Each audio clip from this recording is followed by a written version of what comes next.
Que Dios te bendiga, somos de la Iglesia Esmirna y hoy traemos un tema muy hermoso que esperamos que sea de bendición para tu vida y es aprende a vivir. Y primeramente veremos cómo se debe vivir.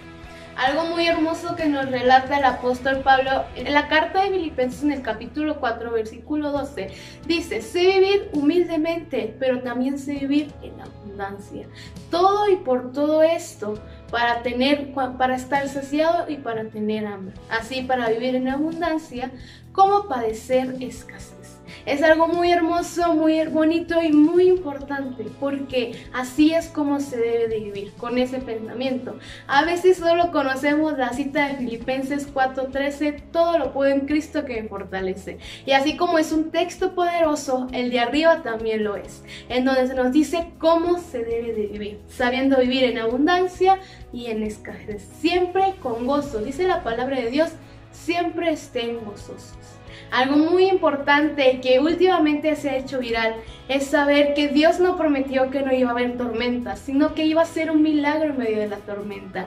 Y algo que se nos vuelve a repetir en Corintios es que podemos estar perseguidos, mas nunca tribulados. O sea que Dios nunca nos va a dejar. Y es muy importante saber vivir de esta manera que Pablo nos relata, que muchas otras historias de la Biblia nos van diciendo que aunque haya pruebas, aflicciones, Dios va a estar con nosotros.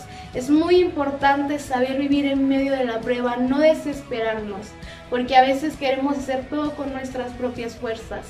Y en ese escaso y muy rotundo fracaso de querer hacerlo por nosotros mismos, pues simplemente no hay un éxito. El éxito está cuando sabemos vivir en abundancia y en escasez por medio de la bendición de Dios, porque Él nunca nos deja. Dice su palabra que Dios está con nosotros hasta el fin del mundo y Él lo ha prometido y así va a ser. Aparte, es muy importante saber que tú y yo tenemos un Dios todopoderoso, que cuando clamamos y pedimos algo a Él, Él nos los va a dar. Su amor es tan infinito y tan grande que nos dice que con amor eterno nos ha amado. Aún antes de que estuviéramos en el vientre de nuestra madre, Él ya nos conocía. Así que aprendamos a vivir aún en medio de la aflicción, aún en medio del dolor, pero también aún en medio de la felicidad, de la abundancia, nunca olvidando de dónde Dios nos ha sacado, en dónde estamos y que todo lo que tenemos es porque Dios nos lo ha dado. El segundo punto es cómo debo hacer para aprender a vivir. Y ahí en Filipenses 4:11 dice que no lo digo porque tenga escasez, pues he aprendido a contentarme cualquiera sea mi situación. En este texto nos refiere que debemos aprender a cómo vivir, sea como menciona nuestra hermana ahorita, sea en abundancia, sea humildemente, porque a veces se nos hace tan difícil vivir humildemente, pero ojo, no confundamos vivir humildemente con vivir marginados, vivir como se nos ha enseñado, en maldición, porque es muy distinto, a veces confundimos eso. Nosotros no debemos de vivir así. Humildemente no quiere decir que no tengamos nada que comer, no tengamos en dónde dormir, no, la humildad no se refiere a eso. Y de igual manera, cuando tenemos mucho, cuando tenemos abundancia, no quiere decir que siempre vaya a ser así. Debemos aprender a vivir con y sin.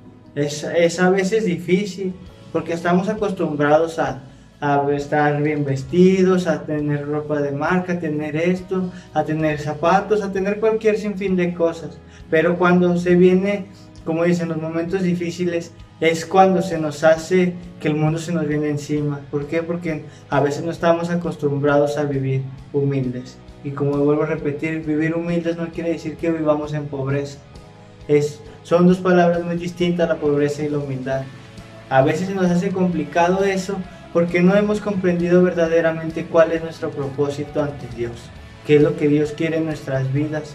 A veces son pruebas de Dios que vienen a través para probar nuestra fe, ¿por qué no?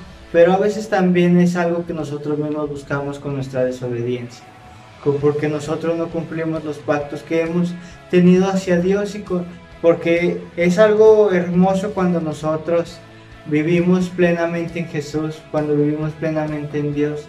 ¿Por qué? Porque las bendiciones del cielo se abren, caen sobre nuestras vidas. Pero Él nos enseña el apóstol Pablo que debemos de vivir en escasez y debemos de vivir en abundancia. debemos aprender a contentarnos en el momento en el que estemos en nuestras vidas, sea bueno o sea malo. ¿Por qué? Porque la Biblia no se equivoca. Y esa es una recompensa tan hermosa, el poder vivir y estar en Dios cada día de nuestras vidas, porque es lo mejor que podemos hacer. ¿Cómo vivir en plenitud? Dice la palabra de Dios en Colosenses 2:9, porque en Él habita corporalmente toda plenitud de la deidad.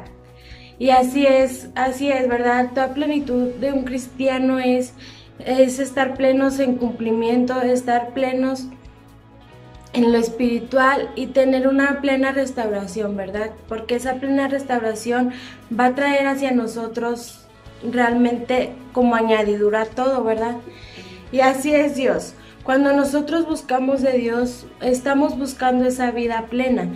Una vida plena para un cristiano es también lo espiritual, aprender a vivir con felicidad, sentirte realmente pleno en lo que haces.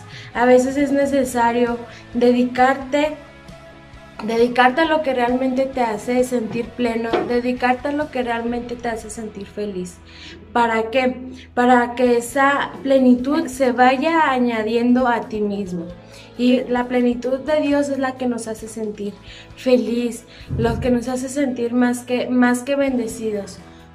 Como decía al principio, la vida plena la encontramos en Jesús, porque cuando buscamos la vida, queremos buscar la vida plena afuera en el mundo, no la vamos a encontrar. Vamos a encontrar tal vez lo material, pero lo espiritual, lo emocional no lo vamos a encontrar. Y tener una vida plena se basa más que nada en cómo te sientas tú misma, en lo que tengas, en sentirte plena. Pleno, es decir, también por parte de Dios tenemos salud, tenemos vida, tenemos realmente todo, hasta en lo material, porque Dios nos bendice en todas las áreas de nuestras vidas. Y mientras tengamos todas esas áreas de nuestras vidas en Dios y siempre con propósito en Dios y que Dios tenga ese propósito en nosotros, vamos a tener así una vida plena. Que Dios te bendiga.